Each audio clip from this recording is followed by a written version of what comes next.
A pleasure to meet all at last, and welcome back to my channel once again.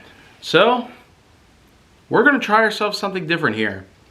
You're familiar with films I should have talked about years ago, and films I'm willing to talk about again. Both of which I've done respectively over the past 2 years. But, as I've mentioned before, I would like to try something different. I in fact intend to create an entire universe worth of this kind of content. I simply dubbed it the Talk About It universe, or TAIU for short. In this, I've got all sorts of things that I would like to talk about relating to pop culture. Movies, documentaries, and now we're going to try our hand at TV shows. This is TV shows that deserve the spotlight.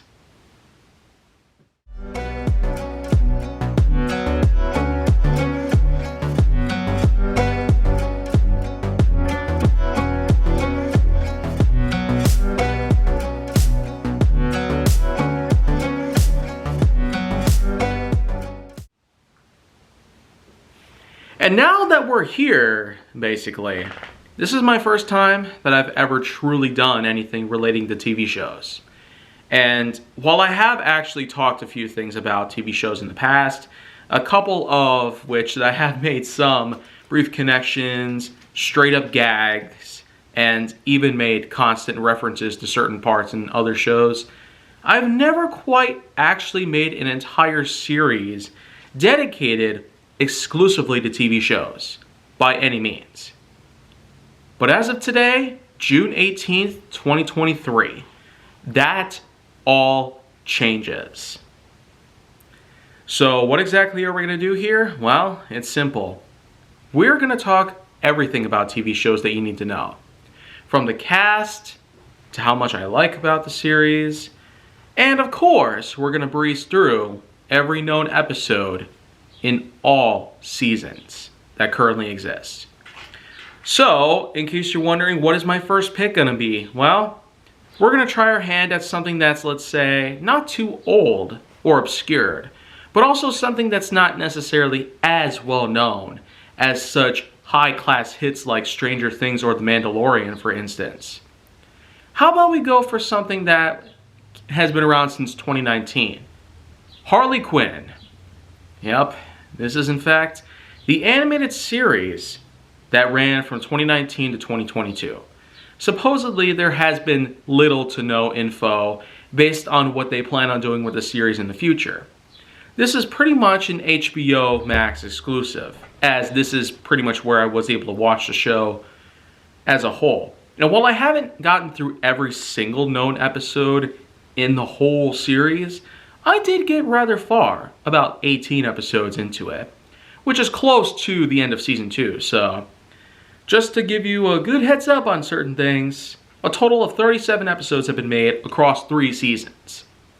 And as we pretty much know, the title itself concerns about the life of Harley Quinn. For the record, this was around the same time that Harley Quinn had her own spin-off film, which takes place sometime after Suicide Squad, which was released 4 years prior, in 2016. Of course, you know that Birds of Prey and the Fantabulous Emancipation of One Harley Quinn came out in early 2020. And the series itself also ran in 2020. So one could probably get confused or try to make some random connections to both of these things. But I can sure tell you, neither of which are related. Although, the design for Harley Quinn in this particular series happens to actually look very similar to her hair and makeup design as was in Harley Quinn in Suicide Squad, whom you know was played by Margot Robbie. But in this series, wouldn't you believe she's not actually played by Margot Robbie? Instead, she is in fact played by a different actor, Kaley Cuoco.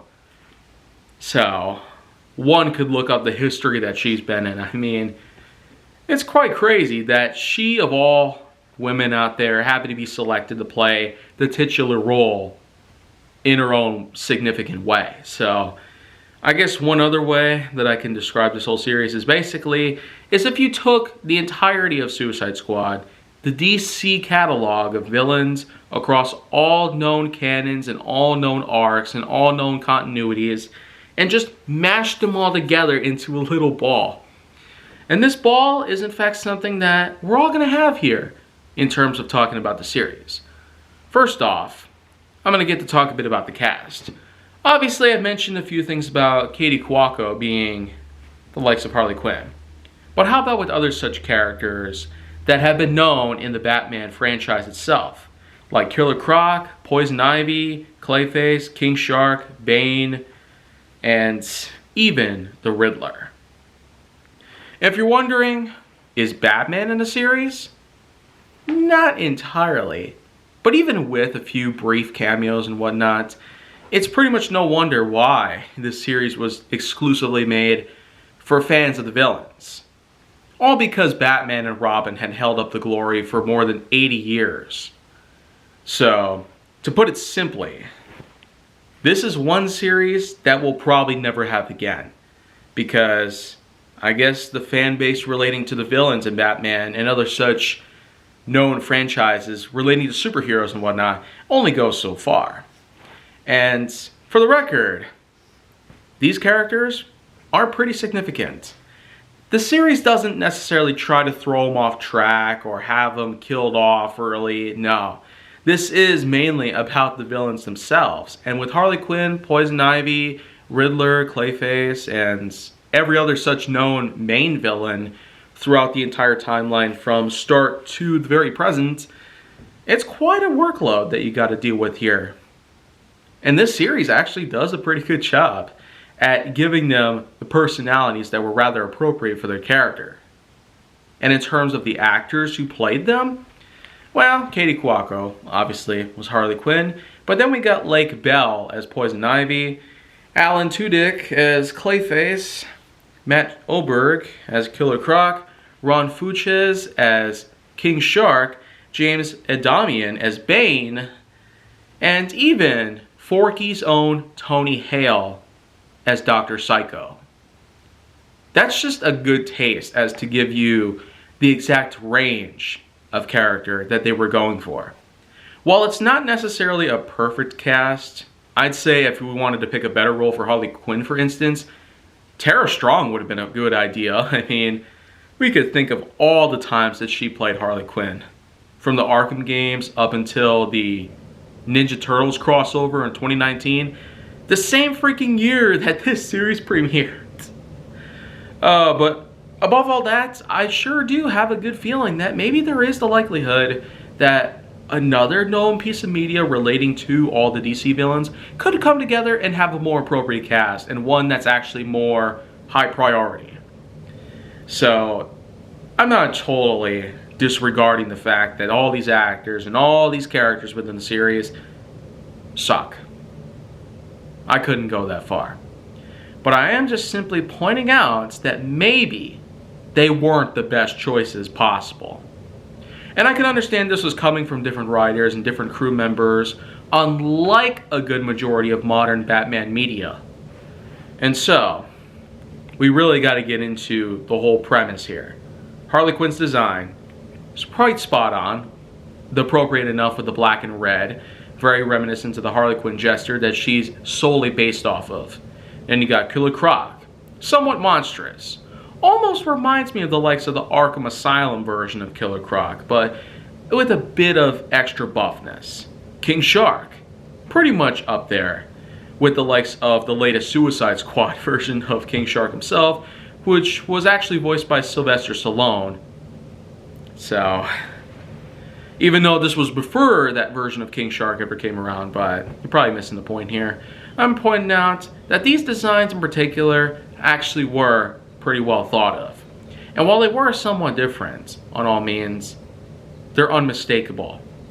And they actually happen to look much like what we would have suspected were the villains themselves. And Suicide Squad, well, let's just say the contrast was quite off by all means. And with the sequel, let's just say it didn't get all that much better, but the movie itself was way too good to ignore. So, if you want to see my review on The Suicide Squad, which is actually Suicide Squad 2, not one, please be sure to check that out. Otherwise, I guess we'll just cap things off here by talking about every known episode that's ever been released. So I got my itinerary here, and I'm just going to simply read off everything that I got lined up in my notes. So, starting off with Season 1, we have Episode 1, Till Death Do Us Part. This was the first episode in the series, the first one that aired in November of 2019, around the same time that a lot of blockbusters, if you will, would come out in theaters. But this is basically the point where it all starts with Harley Quinn beginning her own epic adventure in her own single life without the Joker. Appropriate enough as it is. But this does set the bar for most things out there, because after all, Birds of Prey did the same exact thing. It gave us a more live action variation of the Joker and Harley Quinn's breakup, and with Harley Quinn leading off her own trail of crime and devastation. So, if you ever really wanted to get started on all this, then I highly recommend you start with the first episode, then work your way up, because otherwise, you won't necessarily get to know that very far about what the series is and what Harley Quinn is even doing. Because this series explains everything you need to know about why she's going solo, as opposed to being with the Joker for a long time. Episode 2, A High Bar. Harley Quinn basically creates her own grouping, which is simply a Legion of Doom enterprise. And basically, this is where we find out that Poison Ivy becomes her own best friend. So, if you thought that the Joker did a bad job of being a best friend, well, let's take a look at how Poison Ivy does everything around here, because she and Harley Quinn are just through the roof with their action. And the comedy is there too. Episode 3, So You Need a Crew. For one of the last episodes released in 2019, this one doesn't necessarily amount to very much. It does help to introduce more characters into the series. Harley Quinn needs a larger crew, one that would actually pull off a huge heist. It would attract the Legions of Doom itself. But of course, with Dr. Psycho and Clayface coming into the picture, it really does become quite a team. A team that may not seem that supple, but actually does become rather effective over time. And I guess that's just what it's all about. This is more about building up the excitement as well as the world that Harley Quinn and her new pals will all be centered on. Episode 4, Finding Mr. Right. Harley Quinn has her own team, but this team unfortunately does have more members rolling in unexpectedly.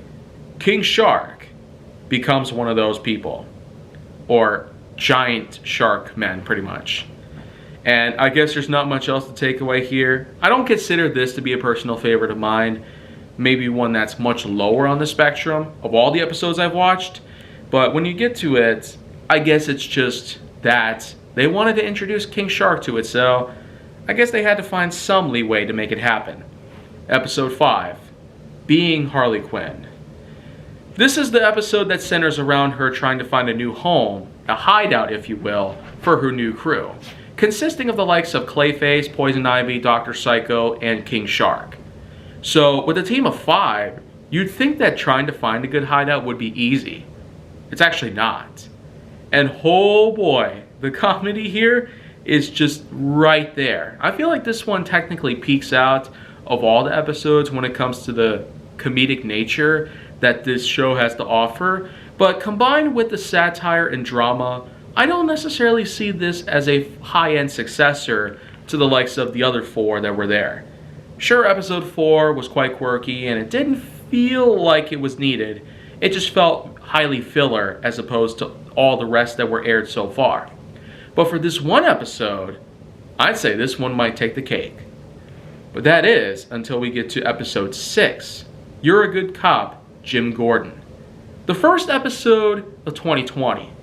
Episode 6, You're a Good Cop, Jim Gordon. This is one of those instances where you'd think that Jim Gordon would come in handy, but unfortunately, because of Harley Quinn's now exposed idiocy with her own crew in hand, it seems that now they have to try to work together much more effectively because Clayface's arm is now lost. And they have to basically enter an evidence locker to retrieve it. And so, I guess with this in mind, there's not much else to take away here. It's just one of those fetch quest type of things. Episode 7, The Line. Evil oomph happens to be described within the very plotline of this episode. Harley Quinn, in fact, wants them all to exercise on all fronts. But it doesn't actually work out too well. The Queen of Fables happens to be one who was still locked up. But after she's released, she happens to find a storybook and it doesn't do too well. Harley Quinn thinks that she's tasteless. And with that, this episode is just another one that's considered filler. Then we have episodes 8 through 37. LODRSVP, A Seat at the Table, Bensonhurst, Harley Quinn Highway, Devil's Snare, The Final Joke. All of these were the last remaining for Season 1 alone. Getting to Season 2, Episodes 1 through 13. New Gotham, Riddle You, Trapped, Thawing Hearts, Batman's Batman. All the best inmates have daddy issues. There's no place to go but down. Inner Para Demons, Bachelorette, Die Hard, A Fight Worth Fighting For, Lover's Quarrel, Something Green. All this were products of spring and summer of 2020, and for a second season, they held off with their own, despite what was going down at this point. Finally, Season 3. This one took a while to get to, but all for the reason because a pandemic was heading our way. And more importantly, with lots of other issues that were going down, of course it's no surprise that it took 2 years just to come up with another season. But anyways, only 10 episodes were made in this exact regard, with a supposed bonus episode totaling up to 37. 13 for seasons 1 and 2, totaling to 26. And with an additional 10 that would make 36, and with this bonus one would make 37. With season 3 though, all 10 episodes include episode 1. Yeah, that's the title of episode 1 in season 3. Then there's 2, No Ivy and Team. Episode 3, which apparently is just called episode 3. So if you thought that episode 1 was crazy, there's episode 3. Not off to a great start. 4, A Thief, a Mole, and Orgy. 5, It's a Swamp Thing. 6, Joker, The Killing Boats. 7, Another Sharkly Adventure. 8, Batman Begins Forever. 9, Climax at Jaja Pajiza. I don't know how you pronounce that, honestly. And finally, The Horse and the Sparrow. So, I guess with that in mind, that was quite a marathon. All 37 episodes. Well, unfortunately, the bonus one didn't really get a release, so it doesn't really count. But when you get to it, not all episodes were probably meant to be aired. Whether it's live action or animation, HBO Max probably could have done better with anything in the whole world. Creating a Harley Quinn series was one of a kind. And I'm sure that with an adventure like this, maybe we could eventually have another season for ourselves, but only time will tell when it ever truly does happen. So I guess with that in mind, let's just hope that DC still does get better and better and better. Although a crappy Flash movie is out, we're still going to do what we can here. We can hold on to this for a long time, until they possibly get better. Marvel's not getting much better than it already is. Sonic and Godzilla are catching up rapidly, and I myself have been building quite a world with my own content and my own universe. So, with that, this series was one of a kind, but I still have quite a ways to go. And maybe I could squeeze in some bonus material if I ever have the chance. And so, make sure that you like, subscribe, comment, follow me on social media, and stay on the Hollywood side if you'd like to see more.